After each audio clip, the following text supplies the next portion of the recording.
চালের গুঁড়া ছাড়াই নরম তুলতুলে অসংখ্য ছিদ্রযুক্ত দারুণ মজার একটা দুধ চিতই পিঠার সহজ রেসিপি আজকে শেয়ার করব। ঘরে যখন চালের গুঁড়া না থাকে আর হঠাৎ করে পিঠা খেতে ইচ্ছে করে তখন চাইলে মাত্র 5 মিনিটে দুধ চিতই পিঠাটা তৈরি করে নিতে পারেন। খেতে অনেক বেশি মজার হয়, বাসায় তৈরি করলে পরিবারের সবাই অনেক বেশি পছন্দ করবে আর মজা করে খাবে। আশা করছি আমার এই সহজ পিঠার রেসিপিটি আপনাদের ভালো লাগবে। তো পিঠা তৈরি করার জন্য প্রথমে আমি একটা মিক্সিং বলে হাফ কাপ সুজি নিয়ে নিচ্ছি আর নিচ্ছি 1 কাপ ময়দা। এরপর এর মধ্যে দিয়ে দিচ্ছি হাফ কাপ চিনি, স্বাদ মতো লবণ, দিচ্ছি 1 চা চামচ বেকিং পাউডার। এবার হচ্ছে সবগুলো শুকনো উপকরণ একটা হ্যান্ড মিক্স দিয়ে ভালোভাবে মিশিয়ে নিব। শুকনো উপকরণগুলো মিশিয়ে নেওয়া হয়ে গেলে এখন এর মধ্যে 1 কাপ পানি দিয়ে ভালোভাবে মিশিয়ে একটা ব্যাটার তৈরি করে নিব।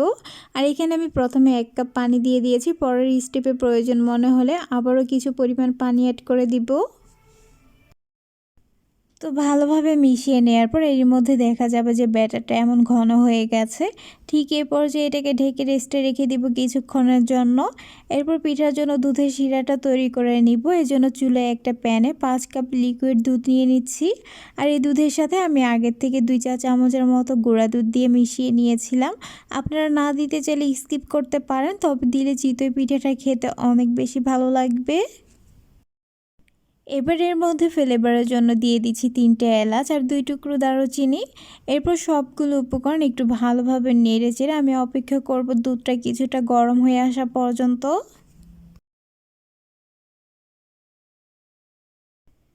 দুধটা কিছুটা গরম হয়ে আসলে এখন এর মধ্যে দিয়ে দিব হাফ কাপ খেজুরের গুড়। আমি এখানে ঝুলানো গুড়টা নিয়েছি, আপনারা চাইলে আস্ত গুড়টাও নিতে পারেন। আর দিয়ে দিচ্ছি সামান্য লবণ। লবণটা এখানে না দিতে চাইলে আপনারা স্কিপ করতে পারবেন। এবার গুড়টাকে দুধের সাথে ভালোভাবে মিশিয়ে অনবরত নেড়ে দুধটাকে কিছুক্ষণ জাল করে নিব।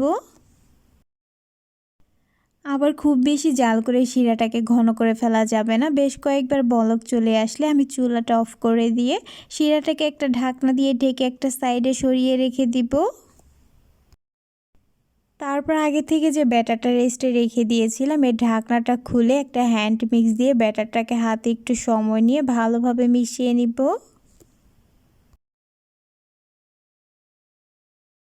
মিশিয়ে নেওয়া হয়ে গেলে এখন এর মধ্যে আবার অল্প অল্প করে কিছু পরিমাণ পানি দিয়ে ভালোভাবে মিশিয়ে একটা পাতলা ব্যাটার তৈরি করে নিব।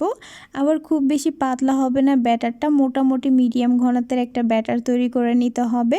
ব্যাটারটা তৈরি করে নেওয়ার পর এর ঘনত্বটা আপনাদের আমি দেখিয়ে দিচ্ছি। তো এই তো আমি এমন একটা ব্যাটার তৈরি করে নিয়েছি, আশা করছি আপনারা দেখে এর ঘনত্বটা বুঝতে পারছেন। এবার হচ্ছে চলে যাচ্ছি চিতই পিঠাগুলো তৈরি করার জন্য। এই জন্য চুলায় একটা প্যান দিয়ে ভালোভাবে গরম করে নিয়েছি। এখন এর মধ্যে এমন একটা গোল চামচ দিয়ে 1 চামচ ব্যাটার দিয়ে দিচ্ছি। এতে করে সবগুলো পিঠা একই সাইজের হবে। তো ব্যাটারটা দিয়ে দেওয়ার পর এবার হচ্ছে চুলার আঁচ মিডিয়ামে রেখে পিঠাটার উপরে কালারটা চেঞ্জ হয়ে আসা পর্যন্ত অপেক্ষা করব। কিছুক্ষণ রেখে দেওয়ার পর পিঠাটা যখন এমন অসংখ্য ছিদ্রযুক্ত হয়ে আর এর উপরে কালারটাও চেঞ্জ হয়ে গেছে, এরপর যে এটাকে প্যান থেকে উঠিয়ে নিচ্ছি। একইভাবে আপনাদের আরেকটা পিঠা তৈরি করে দেখিয়ে দিচ্ছি। খুবই অল্প সময়ে পিঠাগুলো তৈরি করে নেওয়া যায় আর খেতেও হয় অসম্ভব মজাদার। তো প্যানটাকে প্রথমে ভালোভাবে গরম করে তারপর চুলার আঁচ মিডিয়ামে রেখে আমি এই পিঠাটাকেও তৈরি করে নিয়েছি। এবার এই পিঠাটাকেও এখান থেকে উঠিয়ে নিব। আর একইভাবে আমি বাকি পিঠাগুলো তৈরি করে নিয়েছি। দেখতেই পাচ্ছেন সবগুলো পিঠা অনেক বেশি জালিদার ছিদ্রযুক্ত হয়েছে। তারপর আগে থেকে যে গুড়ের শিরাটা তৈরি করে রেখেছিলাম এটা এখন হালকা গরম আছে। এবারে হালকা গরম শিরার মধ্যে আমি একে একে চিতই পিঠাগুলো দিয়ে দিব। আর শিরার মধ্যে আমি পিঠাগুলো দিব আর একটু ভিজিয়ে দেওয়ার চেষ্টা করব। আর এই পিঠাগুলো দেওয়ার সময় খেয়াল রাখতে হবে শিরাটা যেন খুব বেশি গরম না হয়, হালকা গরম থাকা অবস্থায় পিঠাগুলো দিতে হবে, তা না হলে পিঠাগুলো ভেঙে যেতে পারে। তো সবগুলো পিঠা দুধের শিরার মধ্যে দিয়ে দেওয়ার পর এবার এগুলোকে ঢাকনা দিয়ে ঢেকে 5 মিনিটের জন্য রেখে দিব।